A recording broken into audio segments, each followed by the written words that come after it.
Hello guys, আজকে তোমাদের সাথে শেয়ার করতে চলেছি দুর্দান্ত ভর্তা বা বাটা যাই বলো না কেন, খোসা সহ কাঁচা কলার বাটা রেসিপি। এই রেসিপি দেখতে যতটা লোভনীয়, খেতেও কিন্তু দুর্দান্ত। আর এর সাথে থাকছে বিভিন্ন প্রকার tips and tricks. By the way, আমি সিন্ধু রান্নাঘর থেকে অনেক অনেক ভালোবাসা এবং শুভকামনা। আমি কিভাবে কি টিপস অবলম্বন করেছি, কিভাবে এই মজাদার বাটাটা তৈরি করেছি, অবশ্যই দেখতে হলে সম্পূর্ণ ভিডিওটা দেখতে হবে। চলো কথা না বাড়িয়ে দেখে নিই আমি কিভাবে এই রেসিপিটা তৈরি করেছি।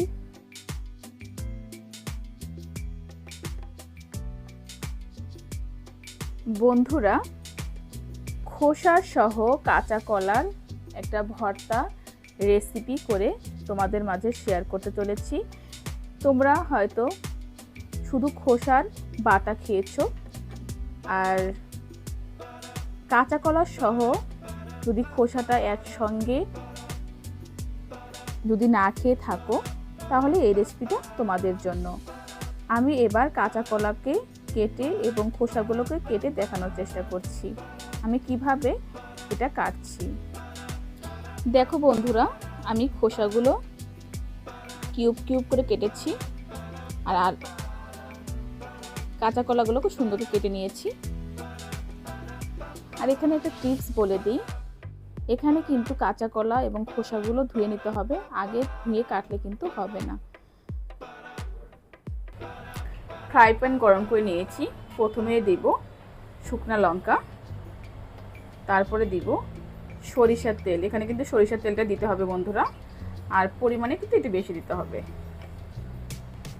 তিনটে দিয়েছিলাম, একটা উঠিয়ে রেখেছি। আর এখানে আমি পাঁচফোড়নটা দিব হিং।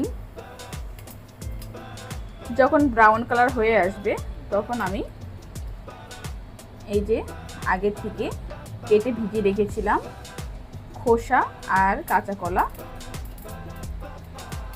এই দুটো দিয়ে দিব।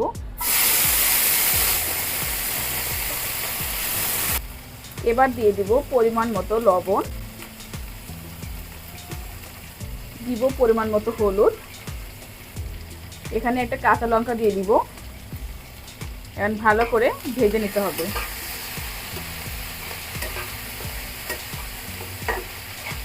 বন্ধুরা, তোমরা কিন্তু এটা কখনো জল দিয়ে সিদ্ধ করবে না। জল দিয়ে সিদ্ধ করলে কিন্তু টেস্টটা নষ্ট হয়ে যাবে। এটা সুন্দর করে ফ্রাই করতে হবে।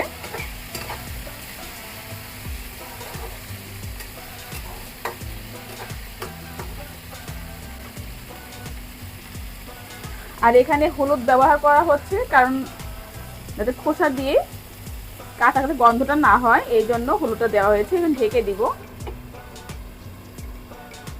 ফিরে আসছি সিদ্ধ হওয়ার পরে। দেখো বন্ধুরা, দেখো তেল কিন্তু একটু বেশি দিতে হবে, আমি কিন্তু বারবার বলেছি।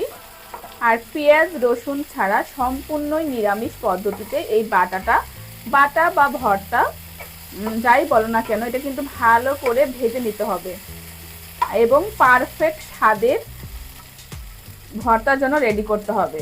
আর এটা যদি ভাজাটা ভালো না হয়, সেক্ষেত্রে কিন্তু এই কাঁচা কলার যে বাটা, সেটা কিন্তু মজা হবে না। এই জন্য খোসা সহ কাঁচা কলাটা সুন্দর করে ফ্রাই করতে হবে, তারপরে ভালো করে বাটতে হবে। আমি তোমাদের স্টেপ বাই স্টেপ দেখিয়ে দিচ্ছি যাতে তোমাদের বুঝতে সুবিধা হয়।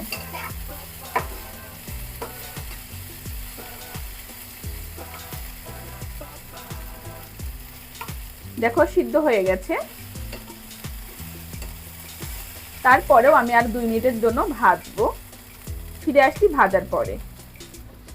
বন্ধুরা দেখো, আমি খুব কাছে থেকে দেখানোর চেষ্টা করছি। দেখো ভাজা কিন্তু একদম রেডি হয়ে গেছে। এখন আমি গ্যাসটা অফ করে দিব।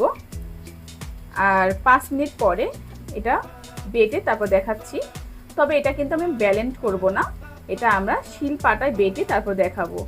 আর সব কিছু কিন্তু ব্লেন্ডারে করলে এতটা মজা লাগে না, যতটা শিলপাটায় ভালো করে বাটলে মজা লাগে। এই ভর্তাটা যদি তোমরা শিলপাটার সাহায্যে বেটে তারপরে গরম গরম ভাতের সাথে সার্ভ করো, তাহলে বুঝতে পারবে কতটা মজা এই রেসিপি। ঠান্ডা হওয়ার পরে পাটায় নিয়ে নিয়েছি। এবার আমি তোমাদের বেটে তারপরে দেখাচ্ছি কেমন হয়েছে। দেখো বন্ধুরা, আমার বাটাটা হয়ে গেছে, দেখতে পাচ্ছ কত সুন্দর হয়েছে। এবার বাটিতে উঠিয়ে নিব। এবার আমি একটা শুকনো লঙ্কা দিয়ে দিলাম। তৈরি হয়ে গেল আমার এই রেসিপি। কেমন লাগলো আমার এই রেসিপি অবশ্যই কমেন্ট করতে ভুলবে না। তো আজকে এই পর্যন্ত, সবাই ভালো থাকো, সুস্থ থাকো, টাটা।